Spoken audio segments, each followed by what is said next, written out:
जय हिंद समस्त को। तो फाइनाली एसएससीटी फिजिकल सरी जाइए। मेडिकल को भी बेस दिन ना आसे या 1.5 मास रहा। तो आज आम कथा मेडिकल किसी इंपोर्टाट टिप्स विषय तो मुझे सेयार करने चाहिए तुम सहित। फर्स्ट ऑफ ऑल तो एबे फिजिकल सरीगला तो रनिंग कर कौन जरूरत ना। बस अच्छा डाइट नियो, रेस्ट कर, हेल्थ को जग। मेडिकल गोटे जिन ध्यान देव से हूँ क्लीनलेस। तुम जिते क्लीन रही तुमको मतलब भल फिल हम आउ मेडिकल भी भल से जीव। तो मेडिकल पूर्व कान आ दांत जहाँ भी डॉक्टर पाखे जाकि क्लीन कर देक जीव। मेडिकल किसी इंपोर्टेंट पॉइंट देखा जाए। फास्ट हूँ तो आखि 6/6 होता दरकार। तापर रहा दांत, दांतर एत डिफेक्ट देखते बाकी सब ठीक हवा दरकार।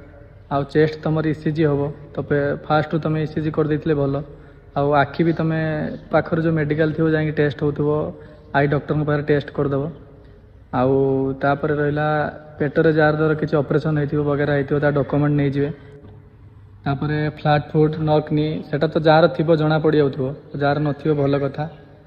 बेसिकली गोटे जिनस मुझे तुम ए रनिंग करनी कहीं रनिंग कला ना गोड़े से जो गंठी पछपटे तो भेरिकस भेन देखा हुए सहीटा देखा बेसी से इंपोर्टेंस दिखती। तो तापर टे नजर रखिए।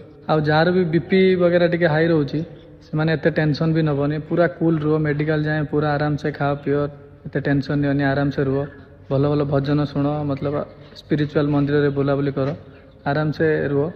तो बीपी भी ताकू मेंटेन हो। बाकी आउ किसी ना, भल खाओ, रेस्ट कर, डाइट नियो। रनिंग टोटाल भी रनिंग करनी कहीं तुम भाव तुम हेल्थ को मेंटेन करने रनिंग करी ना। टिके एक्सरसाइज कर रनिंग कर कौन आवश्यक ना। बस हेल्दी खाओ, हेल्दी रुह। बाकी जय हिंद।